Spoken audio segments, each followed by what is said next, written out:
Good morning class. Welcome to study portal. Study portal पे आप सभी का स्वागत है।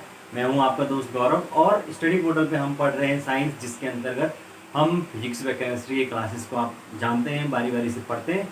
और दोस्तों, आज मैं आपके बीच में जो है वो फिजिक्स का एक इम्पॉर्टेंट टॉपिक लेके आया हूँ। और आज हमारा जो फिजिक्स की क्लासेस है उसका अंतिम दिन है, और इसके बाद एक लास्ट जो क्लास होगी वो केमिस्ट्री की क्लास होगी, और उसके बाद हम दूसरे सब्जेक्ट्स की तरफ बढ़ेंगे। तो आज जो मैं आपके बीच में जो चैप्टर लाया हूँ वो एक्चुअली में कुछ ज्योग्राफी से रिलेटेड भी है और फिजिक्स से भी रिलेटेड है, लेकिन दोनों सब्जेक्ट में ये पढ़ा जाता है, तो मैंने यहाँ पर भी इसको ले लिया। काफ़ी इंपॉर्टेंट चैप्टर है और इसमें जितने भी टॉपिक मैं आज डिस्कस करूँगा ये सारे के सारे इससे क्वेश्चन सीधे सीधे बनते हैं। जो फैक्ट्स मैं बताऊँगा आज आपको वो डायरेक्ट सीधे सीधे एग्जाम में पूछ लिए जाते हैं। ठीक है, तो आप लोग पूरी क्लास को ध्यान से देखना, अच्छे से समझना और मेरे साथ पूरी तरीके से बने रहना लास्ट तक। ठीक है ना दोस्तों? तो चलिए शुरू करते हैं। शुरू करने से पहले मैं आपको बता देता हूँ कि स्टडी पोर्टल पर आपको विभिन्न एग्जाम जैसे केवीएस, एनबीएस, डीएसएसबी, सीटेट, आपके इन सभी एग्जाम्स की तैयारी के लिए वीडियो लेक्चर्स उपलब्ध हैं। साथ के साथ अगर आपको किसी भी प्रकार के प्रिंटेड नोट्स चाहिए तो इस व्हाट्सएप नंबर पर आप कॉन्टैक्ट कर सकते हैं। ठीक है फ्रेंड्स, तो मेरे ख्याल से आप लोग समझ गए होंगे। तो शुरू करें। तो भैया शुरू कर लेते हैं आज, है ना? वैसे हमने आज बहुत सारे टॉपिक ले रखे हैं। ठीक है, तो सबसे पहले हम देखते हैं आज जो हमने पहला टॉपिक लिया है वो है आकाशीय पिंड, जिसको आप कहते हैं सेलेस्टियल बॉडी। ठीक है ना, सेलेस्टियल बॉडी या आकाशीय पिंड। तो जो आकाश में हमारी जितनी भी आकाश गंगाएं हैं, आकाश गंगाएं, ग्रह हो गया, उपग्रह हो गया, क्षुद्र ग्रह हो गया, उल्का, ये सारे के सारे जो हैं ये मिलकर क्या कहलाते हैं? आपके आकाशीय पिंड या सेलेस्टियल बॉडीज। यानी कि जितने भी बॉडीज अंतरिक्ष में जो है वो एग्जिस्ट करती हैं वो सारी की सारी सेलेस्टियल बॉडीज के अंदर में आती है। ठीक है ना? अब इसमें सबसे पहले हम बात करते हैं आकाश गंगा। आकाश गंगा या गैलेक्सी। ठीक है ना, आकाश गंगा या गैलेक्सी। तो आकाश गंगा या गैलेक्सी से आप क्या समझते हैं? आकाश गंगा का मतलब होता है कि विशाल तारों का समूह। आसमान में या अंतरिक्ष में विशाल तारों के जो समूह होते हैं, जिसमें कि कम से कम एक आकाश गंगा के अंदर 1 करोड़ से लेकर कई करोड़ तक तारे होते हैं, तो इन समूहों को हम क्या कहते हैं? आकाश गंगा या गैलेक्सी कहते हैं। ठीक है ना, तो ये क्या होगा? अंतरिक्ष में विशाल तारों के समूह को आकाश गंगा कहते हैं। ठीक है ना, और प्रत्येक जो आकाश गंगा है उसमें 98% जो सीधे सीधे भाग है वो तो स्टार्स का होता है, और बाकी 2% जो भाग है वो उसमें क्या होती है? अन्य गैसें, वह धूल होती है। ठीक है ना, जो धूल के कारण वह जो अन्य जो गैसेज हैं, जो हैवी एलिमेंट्स हैं, वो पाए जाते हैं 2% भाग में। तो इस प्रकार से ये आकाश गंगा या गैलेक्सी का निर्माण होता है। ठीक है ना, ये है। तो अब हम अपनी आकाश गंगा की बात कर लेते हैं कि हमारी जो गैलेक्सी है वो कौन सी है। तो जो हमारा सौर मंडल है वो जिस गैलेक्सी का पार्ट है उसका नाम है आपका दुग्ध मेखला या मिल्की वे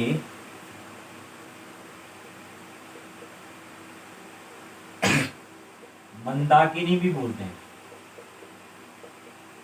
ठीक है, ये हमारी क्या है?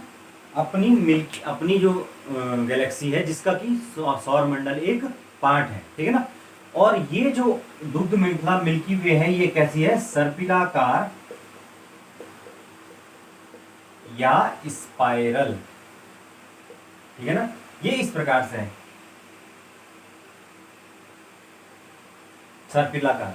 तो जो आकाश गंगा होती है उसमें क्या होता है कि ये बीच का एक वैक्यूम भाग होता है और इसके चारों तरफ यहाँ स्टार्स लगातार क्या करते हैं, कई हजार करोड़ लाखों स्टार जो है वो इसके चारों तरफ घूमते रहते हैं।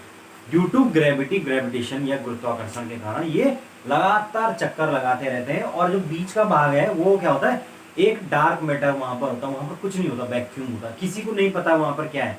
हो सकता है वहां पर कोई क्या हो, ब्लैक होल प्रेजेंट होता हो। तो यहाँ पर जो इलाका होता है ये बीच का, ये पूरा खाली होता है, काला होता है।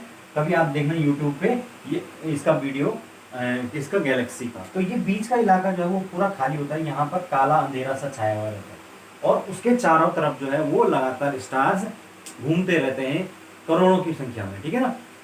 तो ये है आपकी आकाशगंगा या गैलेक्सी, ठीक है ना। तो चलते हैं आगे, चलते हैं। जो हमारी गैलेक्सी है वो क्या है, 24 आकाश गंगाओं का एक समूह है।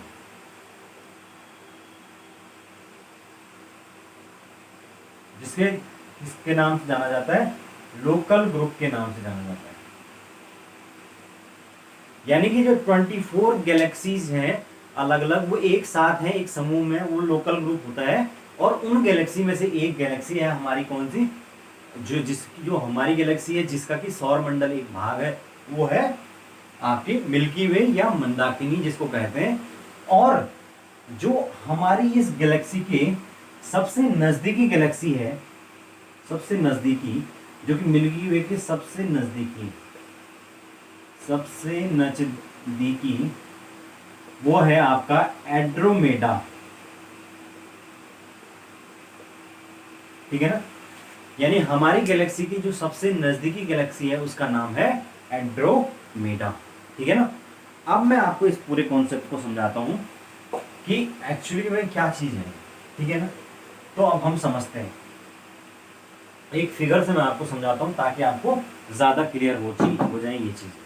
तो ये सपोज ये कुछ है,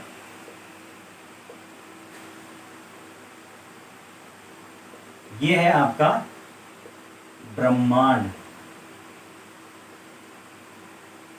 यानी यूनिवर्स। इस ब्रह्मांड में क्या होगा, एक करोड़ से भी ज्यादा क्या होंगी, गैलेक्सीज पाई जाएंगी। यहां पर सपोज एक गैलेक्सी ये यहां पर है, एक यहां पर है, कुछ यहां पर है, कुछ यहां पर भाग है, कुछ यहां पर भाग है, कुछ यहां पर भाग है, ठीक है ना। तो इन्हीं जो सारी अलग अलग आकाश गंगाओं में से एक आकाश गंगा है हमारी, कौन सी, मिल्की वे। और इस मिल्की वे का जो एक पार्ट है वो है आपका हमारा सौर मंडल, ठीक है ना। और उस सौर मंडल के हमारे भाग हैं कौन से, हमारा सूर्य और बाकी के ग्रह और उपग्रह, ठीक है ना। तो इस तरीके से हम कहां पर हैं, ये हम इस सौर मंडल के एक छोटे से हिस्से के भी छोटे के हिस्से में, यानी कि इस इतनी बड़ी जो गैलेक्सी है उसका एक भाग सौर मंडल, जो हमारा सौर मंडल है उसका, उसमें सूर्य के अलावा कई सारे जो ग्रह हैं उसमें से एक छोटा सा ग्रह है हमारा पृथ्वी। तो आप समझ सकते हैं कि हम कितने छोटे भाग पर एक तरह से रहते हैं। इसीलिए यहाँ पर जो है वो एलियन की एक अवधारणा आती है कि एलियन जो कॉन्सेप्ट आया वो कहाँ से आया, वो यहीं से आया कि हम तो इस छोटे से प्लेनेट पे है ना, यहाँ पर हमने जो है वो खोज भी की है, तो अपने अगल बगल वाले प्लैनेट्स की है। अगर पृथ्वी पे है तो मंगल, बृहस्पति और इन सब चीज़ों की है। लेकिन उसके अलावा ये तो हमारी गैलेक्सी का पार्ट है, लेकिन हो सकता है कि हमारी गैलेक्सी के अलावा जो दूसरी गैलेक्सी है वहाँ पर कितने ग्रह होंगे, वहाँ पर कौन से प्राणी रहते होंगे, क्या पता वो हमसे ज़्यादा डेवलप होंगे या अभी वो अनडेवलप होंगे। यानी कि हमें कुछ भी नहीं पता है। मनुष्य ने अभी तक खोज केवल और केवल कहाँ तक की है, अपने ही सौर मंडल पे, अपने ही ग्रहों के आसपास, अपनी मिल्की वे को भी वो पूरी तरीके से नहीं खोज पाया है, उसके बारे में पूरी तरीके से जानकारी प्राप्त नहीं कर पाए। तो फिर बाकी के जितनी भी गैलेक्सीज हैं उन सब पे पता नहीं कितने प्रकार के प्राणी रहते होंगे, कितने ग्रह होंगे, कुछ पता नहीं है अभी। इसीलिए जो है वो ब्रह्मांड यूनिवर्स को क्या कहा जाता है कि क्या है, ये एक रहस्य है, एक क्या है, मिस्ट्री है। ये इसके अंदर क्या चीजें हैं, कितनी बॉडीज हैं, ये अभी नहीं पता है। आने वाले टाइम में धीरे धीरे जैसे जैसे टेक्नोलॉजी एडवांसमेंट होगा वो चीजें पता चलती जाएंगी, ठीक है ना। तो ये है आपका, अब आप समझ चुके होंगे कि ये किस प्रकार से काम करते हैं, ठीक है ना। चलिए आगे चलते हैं।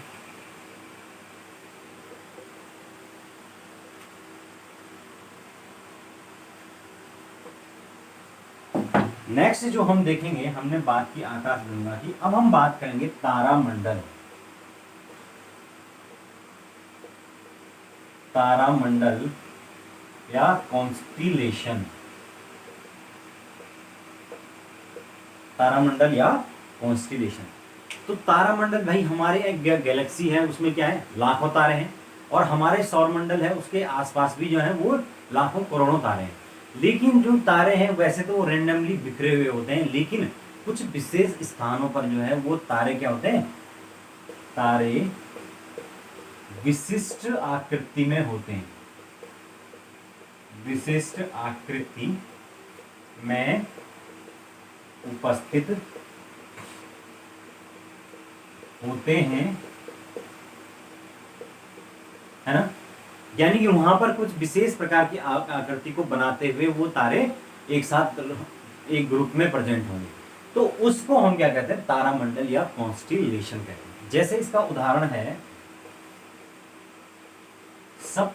सप्तऋषि तारामंडल, जिसको हम इंग्लिश में कहते हैं अर्सा मेजर, और इसको ग्रेट बियर के नाम से भी जाना जाता है, ग्रेट बियर के नाम से भी जाना जाता है, अर्सा मेजर या ग्रेट बियर। सप्तऋषि तारामंडल के बारे में आपने सुना होगा कि आकाश में ये सातों जो ऋषि, ये भारत के पुरातन जो ऋषि हैं उनके नाम पर इनके नाम है, और ये सभी एक साथ होते हैं, ठीक है ना। और उसको हम कहते हैं अर्सा मेजर या ग्रेट बियर। उसके अलावा जो और कॉन्स्टिलेशन के उदाहरण है वो है ओरियन। ओरियन ये भी एक कॉन्स्टिलेशन है, इसका नाम है आपका ग्रेट हंटर, ग्रेट हंटर, है ना। उसके अलावा हरकुलिस है, हरक्यूलिस, हाइड्रा है, ये सारे के सारे क्या है, अलग अलग जो है वो तारामंडल या कॉन्स्टिलेशन के उदाहरण है। समझ गए आप। यानी कि तारामंडल क्या होगा, तारों का विशेष समूह होगा जो कि क्या होगा, एक कुछ विशिष्ट आकृति में एक साथ उपस्थित होगा, तो वो हमारा तारामंडल या कॉन्स्टिलेशन कहलाएगा, ठीक है ना। चलिए आगे चलें। अब हम इसमें कुछ और बात करते हैं, तारों की ही बात करते हैं, क्योंकि हमने अब तारामंडल की बात की तो हम अब तारों की ही बात कर लेते हैं।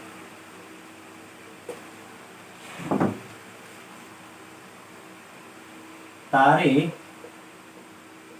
या नक्षत्र जिनको हम कहते हैं, या स्टार्स, ठीक है ना। तो जो तारे होते हैं वो ऐसी आकाशीय पिंड होते हैं, ऐसे सेलेस्टियल बॉडी होती हैं जिनका स्वयं का प्रकाश होता है, ठीक है ना। और ये हमेशा जो है इनके भीतर से जो है वो प्रकाश लगातार उत्सर्जित होता रहता है, ऊर्जा निकलती रहती है। जो तारे होते हैं, हमारा जो सूर्य है वो भी एक क्या है, सूर्य भी एक तारा है। मेरे ख्याल से आप लोगों को ये बात पता होगी, है ना। तो जितने भी तारे होते हैं उनकी एनर्जी का स्रोत क्या होता है, उनकी एनर्जी का स्रोत देखने के लिए हमें पता होना चाहिए कि जो तारे हैं उनका जो लगभग 70% भाग होता है उसमें क्या होता है, हाइड्रोजन होता है, ठीक है ना। लगभग 28% जो भाग होता है उसमें हीलियम होता है, ठीक है। और बाकी जो है वो लगभग 1.5% के आसपास इसमें बाकी जो होते हैं वो होते हैं आपके कार्बन होते हैं, मीथेन होते हैं, ठीक है ना, आपके नियॉन होता है, ये गैसें होती हैं। और बाकी 0.5% जो है वो अन्य गैसें होती हैं। तो इन सब गैसों की उपस्थिति के कारण मुख्य रूप से क्या होता है, जो हाइड्रोजन है वो लगातार जो है वो हीलियम में कन्वर्ट होता है। उस क्रिया को हम क्या कहते हैं, नाभिकीय संलयन न्यूक्लियर फिजन। मैंने आपको पहले भी ये चीज बताई है कि जितने भी हमारे ग्रह हैं, चाहे वो सूर्य है चाहे वो और ग्रह कह रहा हूं मैं, जितने भी हमारे स्टार्स हैं, सूर्य और बाकी के स्टार, उन सब की एनर्जी का स्रोत होता है उनके भीतर होने वाली नाभिकीय संलयन की क्रिया, जिसमें हाइड्रोजन लगातार हीलियम में बदलता रहता है और वहां पर जो है वो अपार मात्रा में ऊर्जा एनर्जी निकलती रहती है। ठीक है ना। तो ये जो ये है, ये आपका है नाभिकीय संलयन, न्यूक्लियर फिजन। ओके, अब इसमें जो है वो जो ये तो आप समझ गए हैं। अब हम देखते हैं कि जो सबसे हमारा जो एक वो होता है जो चमकीला तारा है, सबसे चमकीला तारा सौर मंडल में, उसका नाम है क्या है? साइरस। साइरस, या इसको हम बोलते हैं डॉग स्टार। ठीक है ना, साइरस या डॉग स्टार। उसके अलावा जो सूर्य है, अगर हम उसको हटा दें तो सूर्य के बाद जो है वो सबसे जो नजदीकी जो तारा है वो कौन सा है? सूर्य के बाद सबसे नजदीकी तारा तो वो है आपका प्रॉक्सिमा सेंचुरी। प्रॉक्सिमा सेंचुरी, ठीक है ना। तो इसके बारे में आप याद रखना कि जो सूर्य है उसके बाद, सूर्य तो है ही लेकिन उसके बाद सबसे जो नजदीकी तारा है वो कौन सा है? Proxima Centauri. ठीक है ना। तो इतनी बात आप समझ चुके हैं हमारे तारों के बारे में। ठीक है, और उसके अलावा मैंने आपको नक्षत्र ये बता दिया कि तारामंडल क्या होता है। ठीक है, तो ये हो गया। हमारी गैलेक्सी आप समझ चुके हैं कैसी होती है, सर्पिलाकार होती है, स्पाइरल शेप होती है। ठीक है, अब हम आगे बात करेंगे हमारे सौर मंडल के बारे में बात करेंगे। ठीक है ना, क्योंकि हम ले दे के हमने जो है मेन चीज को जो पढ़नी है वो क्या है? हमारा सौर मंडल। ठीक है ना। तो अब हम बात करेंगे हमारे सौर मंडल या सोलर सिस्टम। ठीक है, सौर मंडल या सोलर सिस्टम। तो सौर मंडल किसको कहते हैं? सूर्य और उसके आसपास चक्कर लगाने वाले जितने भी ग्रह हैं, उपग्रह हैं, क्षुद्र ग्रह हैं, तारे हैं, आपके उल्का पिंड हैं, आपके जितने भी ग्रह जो है वो लगातार इस फैमिली के चारों तरफ चक्कर लगाते हैं, सूर्य के चारों तरफ। वो सारे के सारे किसका भाग है? सौर मंडल या सोलर सिस्टम का भाग कहलाता है। ठीक है ना। तो सिंपल सी बात है, जो सौर मंडल है उसका जो मुखिया है, सौर मंडल का मुखिया वो है आपका सूर्य या सन। लगभग जो पूरा सौर मंडल है उसका 99.97% भाग अकेले का किसका है? सूर्य का है, और बाकी के 0.03% भाग पर जो अन्य ग्रह हैं सारे के सारे।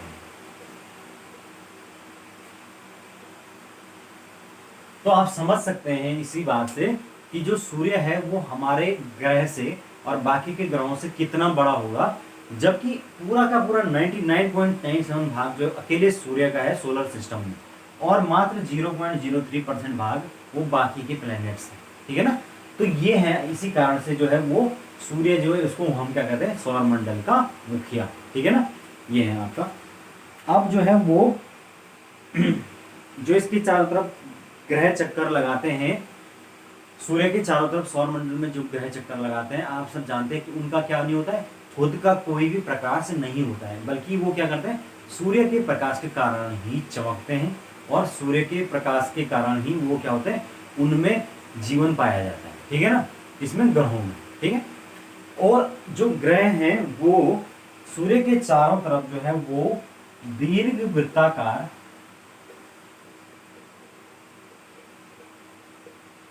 इलिप्टिकल पाथ में चक्कर लगाते हैं। ठीक है ना, इलिप्टिकल पाथ। इलिप्टिकल पाथ पहले ही बता देता हूं मैं आपको। ये जैसे कोई ग्रह है तो ये सब वो सूर्य है, सन है, तो ग्रह इस प्रकार से चक्कर लगाएंगे। तो इलिप्टिकल पाथ में क्या होगा कि यहाँ पर जब कोई ग्रह होगा और यहाँ पर घूम के जब वो जाएगा तो उस स्थिति में यहाँ पर जब रहेगा तो यहाँ पर उसकी क्या होगी, उसकी और सन के बीच में मिनिमम डिस्टेंस रहेगी, और यहाँ पर जो है उसके और सन के बीच में, ये सपोज अर्थ है तो इनके बीच में जो है वो मैक्सिमम डिस्टेंस रहेगी। तो इलिप्टिकल पाथ में जो है वो चक्कर लगाने के कारण जो ग्रह है और सन है, सूर्य है, उनके बीच की जो डिस्टेंस है वो कभी भी क्या नहीं होगी, एग्जैक्ट नहीं होगी, बल्कि वो क्या होगी, साल में किसी दिन कम होगी और किसी दिन ज़्यादा होगी, और हम उस डिस्टेंस को फिर एवरेज के तौर पर ही कैलकुलेट करते हैं। ठीक है ना। तो ये है आपका सौर मंडल। ठीक है। सौर मंडल के जो ग्रह हैं उनको हम दो भागों में डिवाइड करते हैं। ठीक है। तो उसके पहले मैं आपको सौर मंडल का एक छोटा सा फिगर बना देता हूँ ताकि फिर मैं आपको बता सकूं। तो सौर मंडल में ये है आपका सन, उसके बाद ये आपका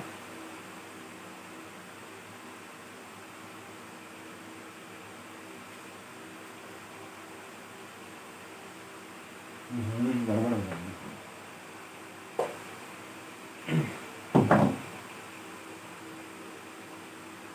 यह सन,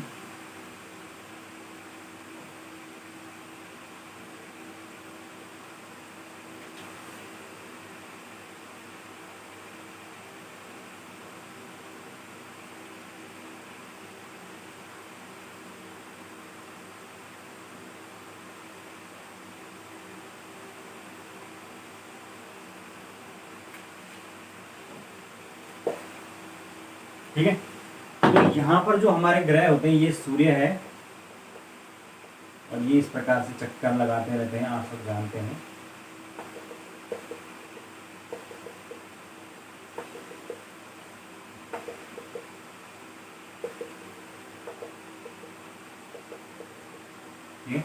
ये है आपका सबसे पहला ग्रह वो है बुध, फिर शुक्र,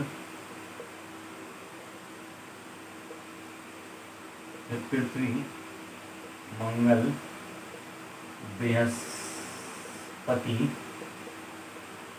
शनि, अरुण और वरुण। ठीक है ना। हिंदी में, इंग्लिश में लिख देता हूँ आपका मरकरी, विनस, ठीक है, अर्थ, मार्स, जुपिटर, सैटर्न, यूरेनस और नेपच्यून। ठीक है। इस प्रकार से ये ग्रह होते हैं। तो जो ये हमारे 8 ग्रह हैं इसमें जो अंदर वाले 4 ग्रह हैं बुध, शुक्र, पृथ्वी, मंगल, ठीक है ना, इनको हम कहते हैं आपके पार्थिव ग्रह या टेरेस्ट्रियल प्लैनेट।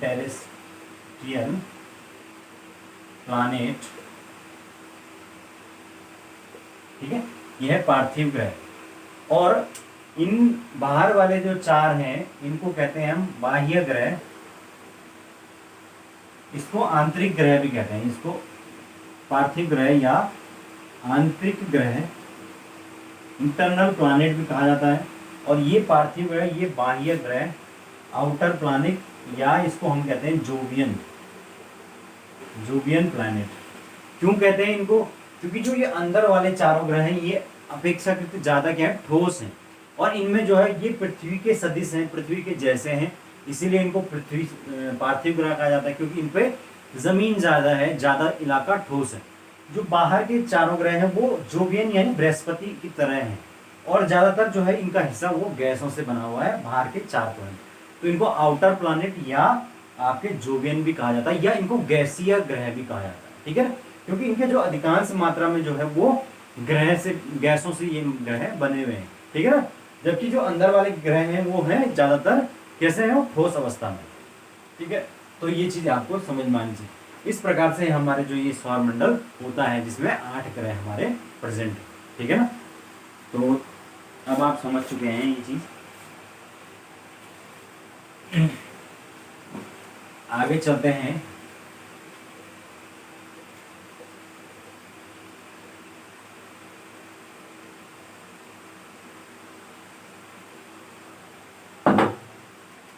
सौर मंडल हो गया, सूर्य। आज अब हम सूर्य के बारे में बात करेंगे, सूर्य, ठीक है ना। तो सूर्य जो है वो हमारे समस्त ग्रहों के जो ऊर्जा है उसका प्रमुख स्रोत है। समस्त जो जीवन होता है पृथ्वी पर और बाकी ग्रहों पर जी जो अगर संभावना है वो किसके कारण है, सूर्य के कारण है। और जो ग्रह है वो सूर्य के प्रकाश के कारण ही चमकते हैं, ठीक है ना।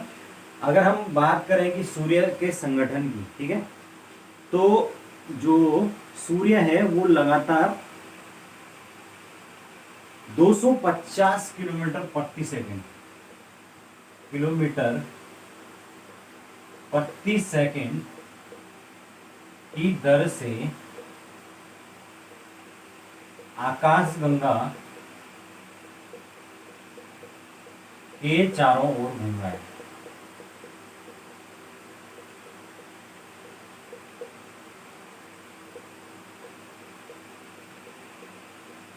ठीक है ना।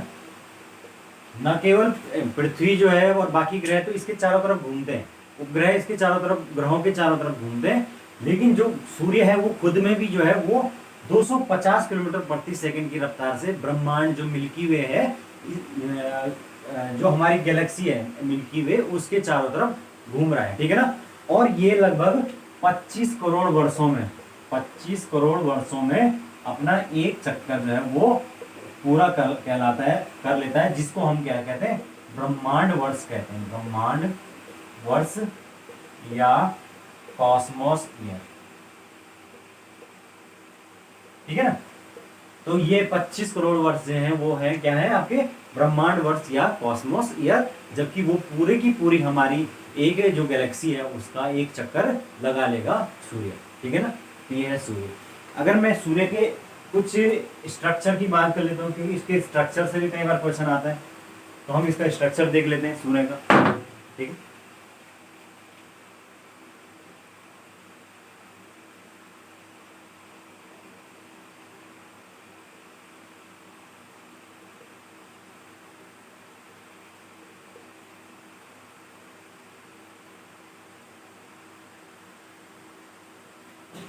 सूर्य के स्ट्रक्चर की बात करें अगर, तो ये सबसे जो अंदर वाला भाग है ये है आपका कोर, जिसको कहते हैं करोड़, ठीक है ना। जो करोड़ है उसके बाद जो है वो नेक्स्ट जो ये सेकंड वाला भाग है जो मैंने ब्लैक कर रखा है, ये वाला है आपका रेडिएशन जोन, रेडिएशन जोन या विकिरण मंडल, समझ गए। उसके बाद जो बाहर वाला उसके बाद का भाग है वो है प्रकाश मंडल, ओके। फिर बाहर के जो दो भाग है वो है आपका वर्णमंडल या क्रोमोस्फीयर, ये है आपका फोटोस्फीयर, और सबसे जो बाहर वाला हिस्सा है वो है आपका किरीट या कोरोना, जहां पर टेम्परेचर होता है 6000 डिग्री सेल्सियस। तो भाई जो सूर्य है वो भी हमारी पृथ्वी की तरह उसको लीजिए, तो पृथ्वी की जो सबसे अंदर की सतह होती है वो क्या होती है, कोर होती है। वहां पर क्या होता है, पदार्थ जो है वो प्लाज्मा या तरल अवस्था में होता है कि नहीं होता है। ऐसे ही हम सूर्य को मान लेते हैं। तो सूर्य का जो अंदर का हिस्सा है वो करोड़ है, और जाहिर सी बात है कि वहां पर क्या होगा, हाइड्रोजन की प्रेजेंस होगी, जो कि लगातार किसमें, हीलियम में कन्वर्ट हो रहा होगा, यानी नाभिकीय जो संलयन हो रहा होगा, न्यूक्लियर फिजन जो हो रहा होगा वो कहां पर हो रहा होगा, कोर में हो रहा होगा। और कोर में जब वो चीज होगी तो वहां पर क्या होगा, विशाल मात्रा में क्या होगा, एनर्जी या ऊर्जा प्रोड्यूस होगी। तो वो ऊर्जा जो है वो क्या निकलेगी, बाहर निकलेगी, किसके थ्रू, रेडिएशन जोन में निकलेगी, या आपको विकिरण मंडल जिसको कहते हैं, यहाँ पर जो है ऊर्जा पर्याप्त मात्रा में बाहर निकलेगी, ठीक है। अब जो ये विकिरण मंडल है इसके बाहर वाला भाग है वो प्रकाश मंडल कहलाता है आपका। तो प्रकाश मंडल, फोटोस्फीयर ही वो भाग है जो कि क्या है, हमें पृथ्वी से सूर्य का दिखाई देता है, जो कि क्या है, लाल कलर का भाग है। यानी जो हमें सूर्य पूरा एक जायंट रेड की तरह दिखाई देता है वो क्या है, आपका प्रकाश मंडल, फोटोस्फीयर।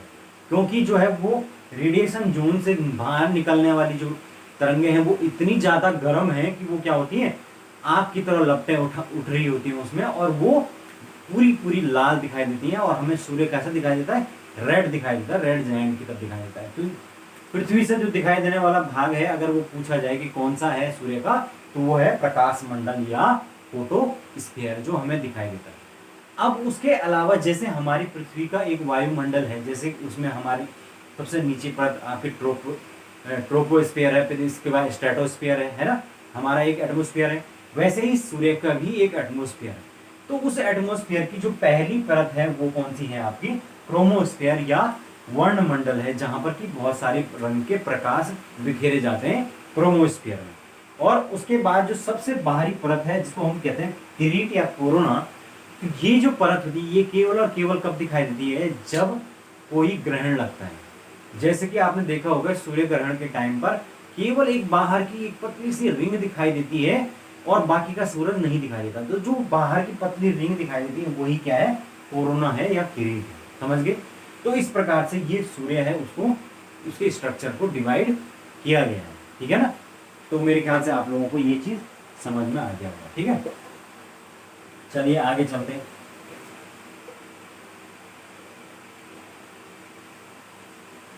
आगे जो हम बात करेंगे वो हम बात करेंगे सूर्य कलंक की।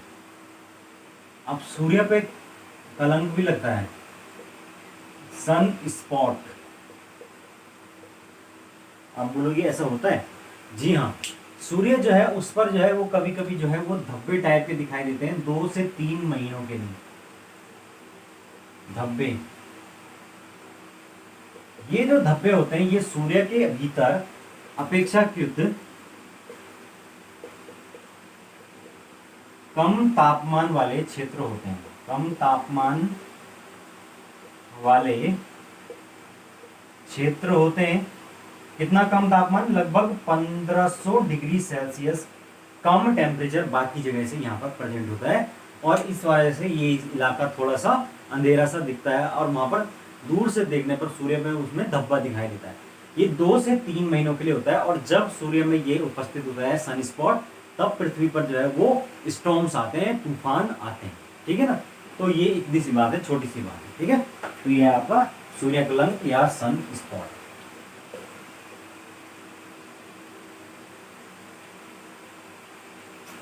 चलते हैं आगे। आगे हम बात करेंगे अब कि प्राग सम्मेलन में क्या हुआ था। प्राग सम्मेलन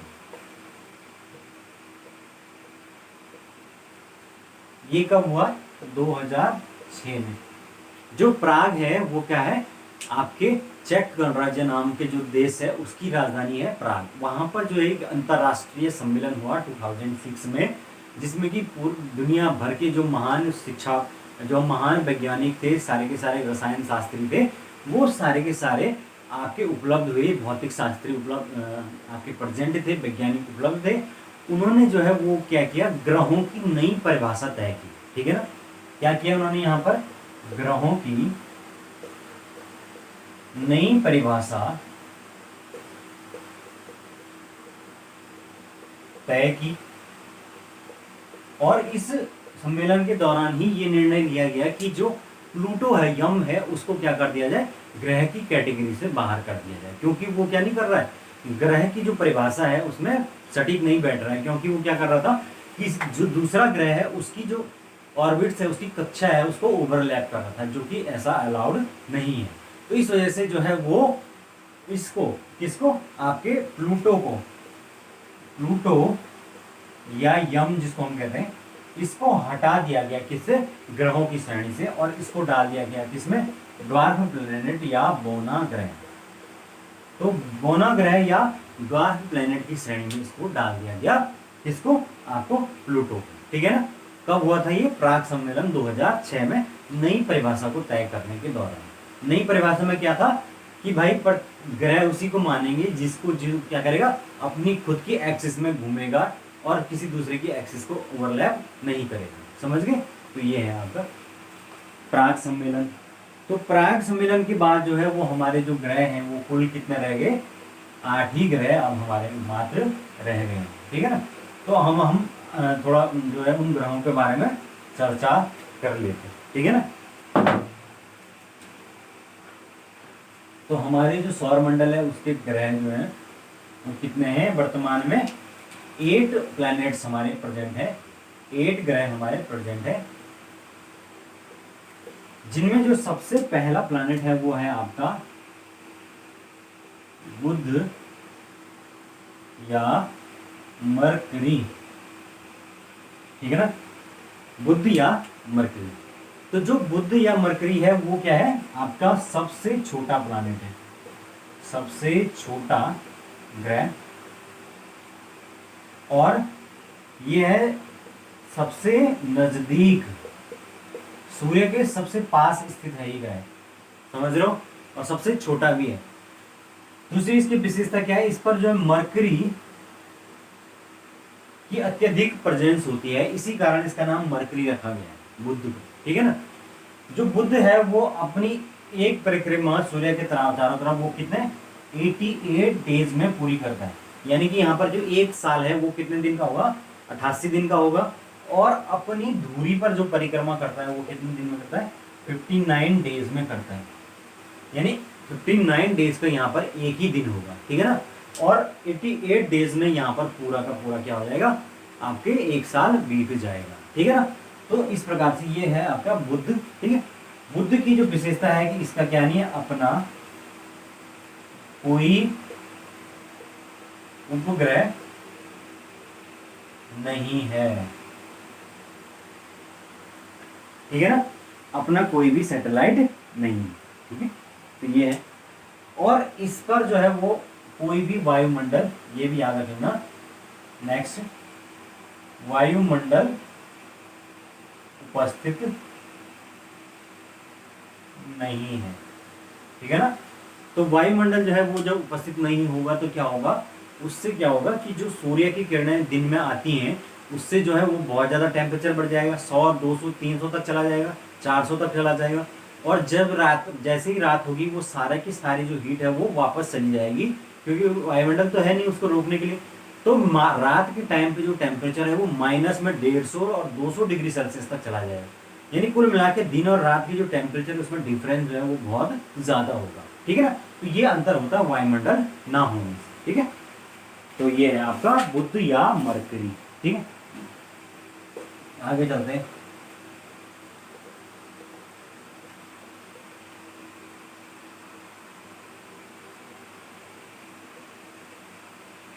नेक्स्ट जो हमारे पास ग्रह है वो है आपका शुक्र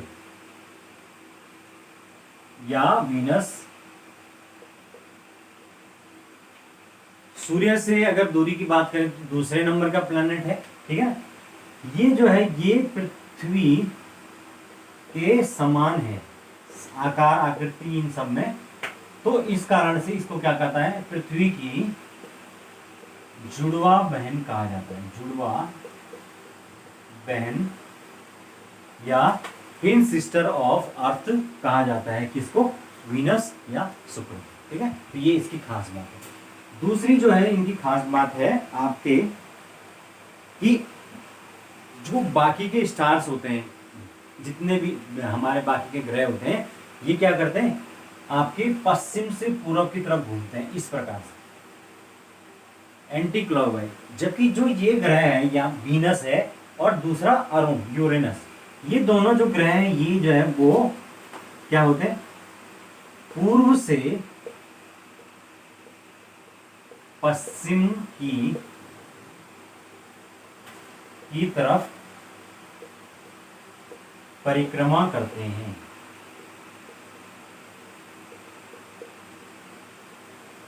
यानी कि सूर्य के चारों तरफ जब ये चक्कर लगाएंगे तो ये ईस्ट टू वेस्ट चलेंगे, बाकी के ग्रह वेस्ट टू ईस्ट चलेंगे, यानी क्लॉक एंटी क्लॉकवाइज चलेंगे इस प्रकार से, और ये क्लॉकवाइज दिशा में चलेंगे क्योंकि ये दोनों विपरीत चल रहे हैं, ये और यूरेनस, ठीक है ना। तीसरी जो हम विशेषता इसमें याद रखते हैं वो है आपका जो वीनस है वो सुबह और शाम को सूर्य के प्रकाश के कारण इतना ज्यादा चमकता है कि कभी कभी ये सूर्य के तारे की तरह लगता है, इसीलिए इसको क्या कहा जाता है? आपका सुबह का तारा मॉर्निंग स्टार, और सांझ का तारा इवनिंग स्टार कहा जाता है। समझ गए हो ना? तो ये भी एक डायरेक्ट क्वेश्चन पूछा जाता है कि सांझ का तारा इवनिंग स्टार किसको कहा जाता है, तो शुक्र को या वीनस को कहा जाता है। ठीक है, तो ये इतना काफी है मेरे ख्याल से इसमें। ठीक है,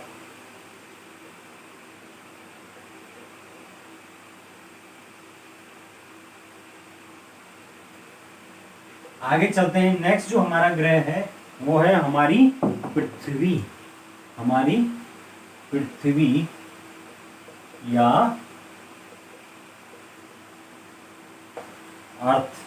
ठीक है, हमारी पृथ्वी या अर्थ। तो जो अर्थ है वो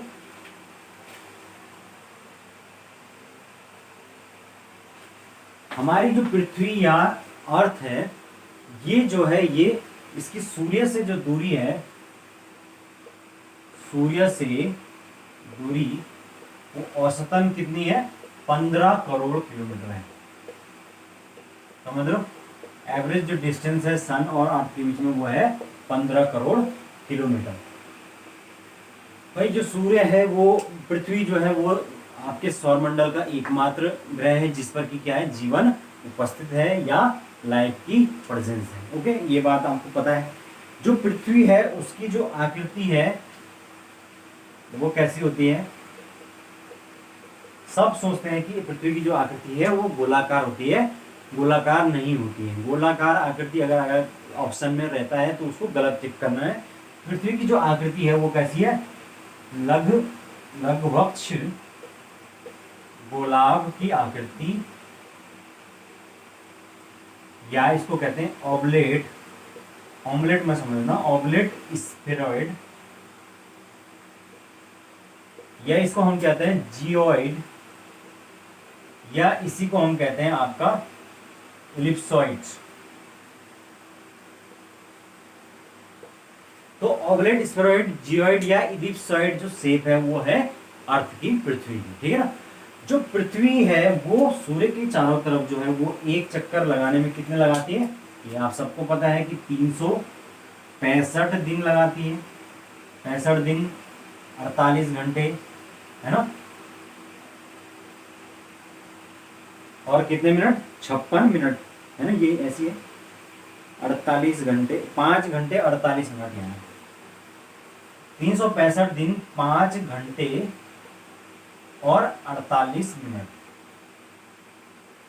इतना जो है वो एक चक्कर लगाने में पृथ्वी लगाती है। और इसी में इसी को क्या कहते हैं? 8 ईयर 1 ईयर कहते हैं। ठीक है ना? तो जो ये बाकी के 5 घंटे और 48 मिनट ये जुड़ के ही क्या बनाता है? लीप ईयर को बनाता है। ये चीज आपको पता होनी चाहिए। ठीक है, उसके अलावा जो है वो ये जो पूरा अपनी धुरी पर भी जो है हम जानते हैं पृथ्वी घूमती है, तो अपनी धुरी पर जो है वो 23 घंटे 56 मिनट में घूमती है, या लगभग 24 घंटे। तो इसमें एक दिन हमारा पूरा हो जाता है, एक दिन और रात मिलाकर 24 घंटे। ठीक है ना? तो ये अपनी जो एक्सिस है उस पर घूमने के कारण आप जानते हैं कि दिन और रात होते हैं। ठीक है, और जो सूर्य के चारों तरफ जो है वो परिक्रमा करती है, रिवॉल्वेशन करती है, उसके कारण जो है वो पूरा का पूरा साल बीतता है। ठीक है ना? तो ये है आपका जो पृथ्वी है वो अपने अक्ष पर जो है वो, ये जो एक्सिस है पृथ्वी की ये इस प्रकार से, तो ये अपने जो एक्सिस पर जो है वो 23.5 डिग्री झुकी हुई है। जो पृथ्वी अपने एक्सिस पे 23.5 डिग्री जो है झुकी होती है, उसी के कारण जो है वो पृथ्वी, हमारे जो दिन और रात पॉसिबल होते हैं। क्योंकि अगर वो झुकी ना होती, वो सीधी होती और सन उस पर एक साइड से पड़ रहा होता, तो जैसे जैसे पृथ्वी जो है वो सूर्य के चारों तरफ घूम रही है, तो क्या होगा? हमेशा एक ही हिस्सा जो है वो क्या रहेगा? पृथ्वी के आगे रहेगा, और जो दूसरा हिस्सा है वो अंधकार में डूबा रहेगा। तो इसका मतलब कभी एक हिस्से पर कभी दिन होता ही नहीं, एक पे कभी रात होती ही नहीं, इस प्रकार से होता है। लेकिन चूंकि पृथ्वी 23.5 डिग्री झुकी हुई है, इस वजह से जो वो पृथ्वी पर दिन और रात पॉसिबल होते हैं। ठीक है ना? तो ये 23.5 डिग्री झुके होने का भी विशेष महत्व है। ठीक है, अब पृथ्वी की जो है वो आंतरिक संरचना के बारे में कुछ बात कर लेते हैं। बाकी जो पृथ्वी है वो सूर्य के चारों ओर, मैंने आपको बता दिया कि किस प्रकार से शुरू में ही बता दिया कि इलिप्टिकल पाथ में घूमती है, गोल नहीं घूमती बल्कि इलिप्टिकल दीर्घ वृत्ताकार कक्षा में घूमती है। ठीक है, जो पृथ्वी है उसकी जो आंतरिक संरचना है, अगर ये सपोज मैं एक पृथ्वी मान लूं और ये इसका एक टुकड़ा निकाल लूं, तो ये इसके आंतरिक संरचना का एक टुकड़ा निकाल दिया मैंने। तो इसकी जो आंतरिक संरचना है उसमें सबसे नीचे वाला जो भाग होता है वो होता है कोर, जो उसके ऊपर वाला भाग होता है वो होता है मेंटल, और जो सबसे ऊपर वाला भाग होता है ये होता है आपका क्रोड, मेंटल, और तीसरा है आपकी क्रस्ट। ठीक है, तो ये जो है इसको हम कहते हैं सियाल भी कहते हैं, इसको सीमा भी कहते हैं, और इसको नीफे भी कहते हैं। ये चीज आपको याद रखनी, ये पृथ्वी का आंतरिक हिस्सा है, जिसमें ये कोर वाला जो हिस्सा है ये किसमें होता है, पूरी तरीके से तरल अवस्था में होता है, जहां पर कि किस स्थिति में पाई जाती है चीजें, प्लाज्मा अवस्था में पाई जाती है। ठीक है, तो ये पृथ्वी की आंतरिक संरचना है। ठीक है, उसके अलावा जो पृथ्वी है उसको क्या कहा जाता है, नीला ग्रह भी कहा जाता है, नीला ग्रह या ब्लू प्लैनेट, क्योंकि पृथ्वी पर जो अधिकांश मात्रा में जल उपस्थित होने के कारण जो अंतरिक्ष है वहां से पृथ्वी कैसी दिखाई देती है, नीली दिखाई देती है, ब्लू दिखाई देती है, इस वजह से इसे नीला ग्रह भी कहा जाता है। ठीक है ना, तो मेरे ख्याल से आपको ये सब चीजें पता चल गई हैं पृथ्वी के बारे में, जो भी इंपॉर्टेंट डिटेल है। बाकी जो है पृथ्वी का एकमात्र जो सैटेलाइट है वो कौन सा है, नेचुरल चंद्रमा है। ठीक है ना, मून। तो ये चीज आपको पता ही है, इसके बारे में बताने की जरूरत नहीं। तो मेरे ख्याल से आप केमिस्ट्री इसमें पृथ्वी के बारे में काफी कुछ देख लिया है। ठीक है, नेक्स्ट जो हमारे पास प्लेनेट है वो है आपके मंगल।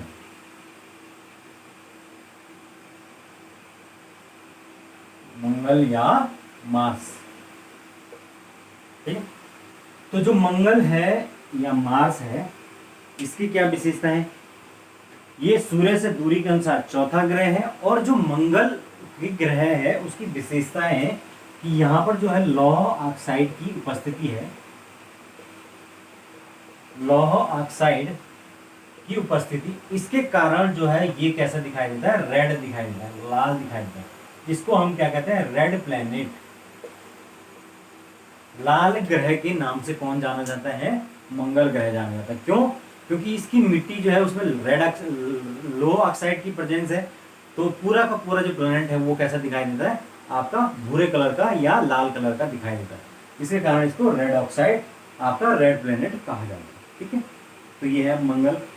मंगल जो है उस पर जो है आपके पृथ्वी की तरह ही कुछ परिस्थितियां हैं, जैसे यहाँ पर जो है वो ऋतुएं परिवर्तन होती है, ऋतु परिवर्तन होती है। 6 महीने की जो है रात होती है और 6 महीने का दिन होता है यहाँ पर। ठीक है, और जो परिक्रमण काल है अपनी एक्सिस पर वो लगभग 24 घंटे 7 मिनट के आसपास होता है। तो इसका लगभग पृथ्वी के जैसा ही हिसाब था है।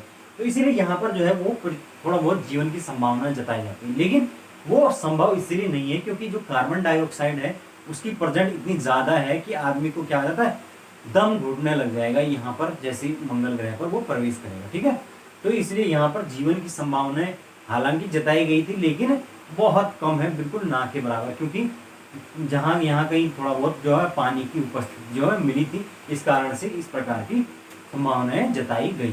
ठीक है ना, तो ये है आपका मंगल ग्रह। जो मंगल है उस पर जो है वो नासा ने 2004 में जो अपना क्यूरोसिटी नाम का जो है वो एक रोवर भेजा था, जिसने कि मंगल ग्रह के बारे में हमें बहुत सारी महत्वपूर्ण जानकारियां प्रोवाइड कराई। कौन सा रोवर, क्यूरोसिटी। ठीक है ना, तो ये नासा का है, अमेरिकी अंतरिक्ष एजेंसी नासा। ठीक है ना, तो ये इन्होंने 2004 में भेजा था। अब जो मंगल ग्रह है उस पर एक पर्वत भी उपस्थित है जो कि पृथ्वी पर स्थित माउंट एवरेस्ट से 3 गुना बड़ा है, और उस पर्वत का नाम है निक्स ओलंपिया।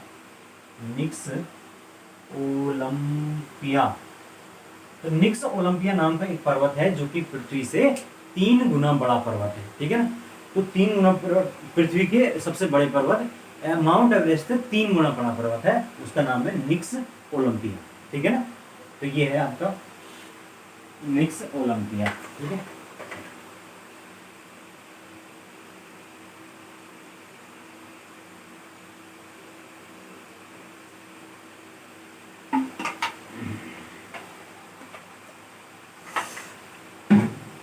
उसके अलावा इसमें जो चीजें पूछी जाती है मैंने आपको सारी बता दी हैं, और इसके अलावा इसमें पूछा जाता है इसके उपग्रहों के नाम, इसके जो सैटेलाइट थे उसमें। तो इसके जो सैटेलाइट है वो है आपके डीमोस और फोबोस। इसके दो उपग्रह हैं, फोबोस और डीमोस, ठीक है ना। जिसमें जो डीमोस है ये पूरे की पूरे सौर मंडल का सबसे छोटा उपग्रह भी माना जाता है, और फोबोस और डीमोस, आपको ये चीज याद रखनी है, ठीक है। तो इस प्रकार से ये हमने मार्स या मंगल के बारे में कुछ चीजें पढ़ी, ठीक है। आगे चलते हैं। आगे जो नेक्स्ट हमारा ग्रह है वो है आपका बृहस्पति।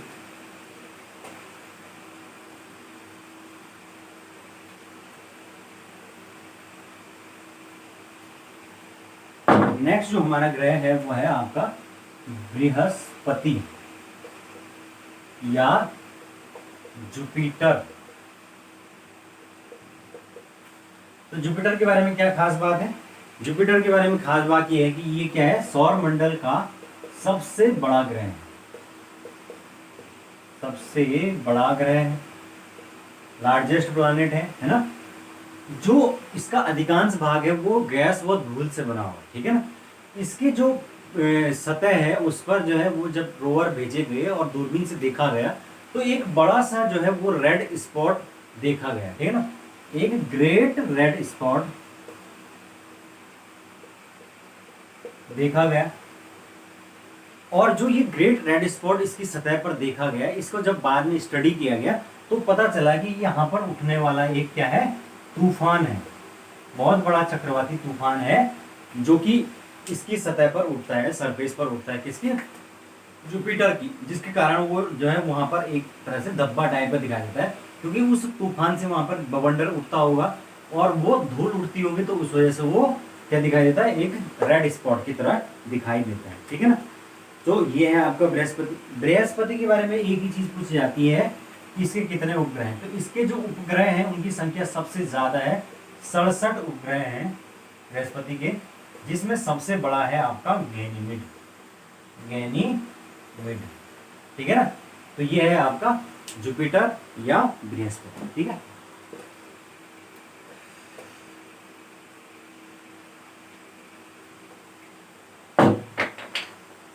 नेक्स्ट जो हमारे पास ग्रह है वो है आपका शनि या सैटर्न, ठीक है। शनि जो है उसकी सबसे बड़ी विशेषता है कि जो इसके चारों तरफ पाए जाने वाली वलय, जो कि कितनी है, 10। तो ये जो सूर्य होता है, शनि होता है, वो ग्रह जब भी दिखाया जाता है, आपने देखा होगा कि जब सूर्य शनि है उसको दिखाया जाता है तो इस प्रकार से उसकी चारों तरफ एक रिंग दिखाई जाती है। तो ये जो रिंग होती है ये किसकी होती है, वास्तव में जो इसके चारों तरफ गैस व धूल से बनी हुई एक रिंग होती है, जो कि मोटी रिंग दिखाई देती है। लेकिन जब नजदीक से इनको देखा जाता है तो यहाँ पर टोटल हमें 10 रिंग जो है इस प्रकार की गैसों की दिखाई देती है। तो वो जो गैसों की रिंग है वो क्या होती है, इसकी खास विशेषता है किसकी, शनि की, ठीक है। और बृहस्पति के बाद ये सबसे बड़ा ग्रह है, ठीक है। इसकी जो विशेषता है, इसके जो बृहस्पति बाद सबसे बड़ा ग्रह होने के कारण इसके 62 उपग्रह हैं, और इसके जो उपग्रह हैं उसमें जो सबसे बड़ा है वो है आपका टाइटन। तो इससे यही क्वेश्चन बनता है कि इसके चारों तरफ, इसका जो चारों तरफ है वो रिंग या वलय क्यों दिखाई देती है, क्योंकि वो गैस व धूल के कण होते हैं, और इसका जो उपग्रह है वो सबसे बड़ा कौन सा है, टाइटन। ये जो दो चीजें आपने इसमें याद रखनी है तो काफी है, ठीक है। नेक्स्ट जो हमारे पास है वो है आपका अरुण या यूरेनस, ठीक है ना। तो यूरेनस के बारे में आपको एक चीज पहले ही बता दी है कि ये क्या करता है, उल्टी दिशा को तरफ घूमता है, यानी पूर्व से पश्चिम की तरफ। बाकी के ग्रह पश्चिम से पूर्व की तरफ घूमते हैं। दूसरी इसकी विशेषता ये है कि यह अपने अक्ष पर 90 डिग्री झुका हुआ है, और इसके कारण से इसे क्या कहते हैं, झुका हुआ ग्रह, झुका हुआ ग्रह में लेटा हुआ ग्रह भी कहा जाता है, या रोलिंग प्लैनेट की नाम से भी जाना जाता है, रोलिंग प्लैनेट। तो ये पूछा जाता है कि लेटा हुआ ग्रह या रोलिंग प्लैनेट के नाम से किसे जाना जाता है। तो जो यूरेनस है वो लेटा हुआ ग्रह या रोलिंग प्लैनेट के नाम से जाना जाता है। ठीक है, ये इसकी विशेषता है। दूसरा, इसमें जो है वो मीथेन, इसके वायुमंडल में CH4 की प्रेजेंस ज्यादा होती है, ज्यादा उपस्थिति, इसके कारण से ये कैसा दिखाई देता है, हरा दिखाई देता है। तो हरे ग्रह के नाम से या ग्रीन प्लैनेट के नाम से किसको जाना जाता है, इसको यूरेनस या अरुण को जाना जाता है। ठीक है, तो ये चीजें आपको इसके बारे में याद रखनी है। ठीक है,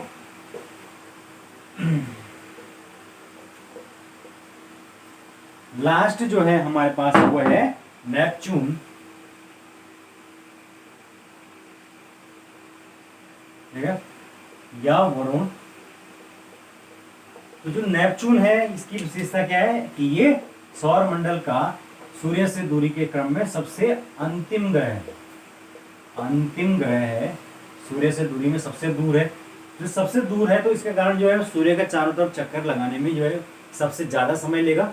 तो ये कितना 165 वर्ष, 165 वर्ष का समय लेता है किसके तरफ, सूर्य के तरफ चक्कर लगाने। मतलब आप समझ सकते हो कि यहाँ पर एक साल लगने में, इसका एक ईयर लगने में कितने 165 वर्ष लग जाते हैं। ठीक है ना, तो ये है क्योंकि ये इतनी दूर है, और ये चूंकि हमें इतनी दूर है तो सूर्य की रोशनी बहुत कम मात्रा में पहुंचती है, तो ये हमेशा बर्फ से ढका हुआ प्लैनेट है। ये 24 घंटे जो है वो बर्फ से ही ढका होता है, और हमेशा 12 महीने जो है ये बर्फ से ढका हुआ है।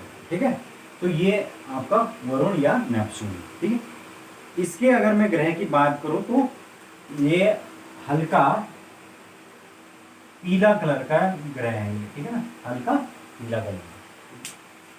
तो ये हैं आपके हमारे सारे ग्रह।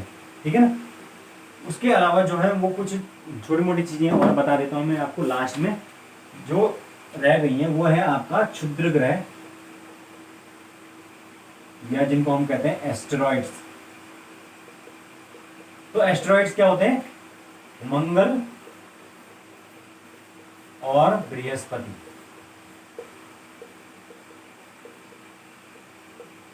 के बीच, जैसे ये मंगल है और ये बृहस्पति है, तो इनके बीच में क्या होता है, यहाँ पर छोटे छोटे छोटे चट्टान के टुकड़े जो है वो बिखरे होते हैं, और ये भी लगातार घूमते रहते हैं, क्योंकि ये किसी ग्रहों से पुराने समय में टूट गए होंगे। तो ये लगातार चट्टानों के टुकड़े जो है वो घूमते रहते हैं। उन्हीं चट्टानों के अवशेषी टुकड़ों को हम क्या कहते हैं, एस्टेरॉइड्स या क्षुद्र ग्रह कहते हैं। समझ गए, छोटी सी बात है ना। नेक्स्ट है हमारे पास वो है धूमकेतु या उच्छल तारा जिसको कहते हैं, या उच्छल तारा या कॉमेट्स इंग्लिश में कहते हैं। ठीक है, तो कॉमेट्स क्या होता है, सूर्य के चारों तरफ, ये सूर्य है और इसके चारों तरफ इस प्रकार से चक्कर लगाते हैं। तो पुच्छल तारा इसलिए कहा जाता है कि क्योंकि जब ये सूर्य के चारों तरफ चक्कर लगाता है तो जो आगे वाला भाग है वो गर्म होगा। गर्म होने के कारण क्या होगा, गैस का गोला है तो फैल जाएगा। तो आगे वाला जो भाग है ये क्या कहलाएगा, हेड कहलाएगा। ठीक है ना, या इसको हम कोमा भी कहते हैं। और जो पीछे वाला भाग है वो एक मूंछ की तरह है, तो इसको क्या कहलाएंगे, टेल कहते हैं। तो इसलिए इसको पुच्छल तारा कहा जाता है, क्योंकि क्या होता है, इसका जो पीछे वाला भाग है वो गैस जो है वो फैली हुई है दूर तक, इसलिए वो पूंछ की तरह दिखाई देगा। और जो सूर्य की तरफ भाग होगा वो एक हेड या सर की तरह दिखाई देगा, क्योंकि वो फैल क्या हो जाएगा, मोटा हो जाएगा सूर्य के हीट के कारण। ठीक है ना, तो ये है आपका पुच्छल तारा। नेक्स्ट जो हमारे पास कॉन्सेप्ट है वो किसका है, उल्का पिंड का। उल्का या आपका शूटिंग स्टार भी कहा जाता है, और इसको मिटियोर्स भी कहा जाता है। जो क्षुद्र ग्रह हैं, जो मैंने बोला कि चट्टानों के छोटे छोटे टुकड़े, कई बार ये क्या होते हैं, ऊपर से जो है वो मतलब वो पृथ्वी के वायुमंडल में गिर जाते हैं, और जैसे ही ये वायुमंडल में गिरते हैं ये क्या होते हैं, जलने लगते हैं। क्योंकि चट्टानों के टुकड़े जब वायुमंडल में आएंगे तो वायु का घर्षण उन पर काम करेगा, और इतना ज्यादा घर्षण जब उन पर काम करेगा तो वो क्या होगा, घर्षण के कारण जल जाएंगे, और जलते हुए नीचे आएंगे, और हमें लगेगा कि जो तारा है वो टूटकर नीचे गिरेगा। तो इसीलिए इसको जो है वो टूटता हुआ तारा, टूटता हुआ तारा या शूटिंग स्टार भी कहा जाता है। समझ गए ना, टूटता हुआ तारा या शूटिंग स्टार। ठीक है, और लास्ट में हम बात करेंगे चंद्रमा की या मून की।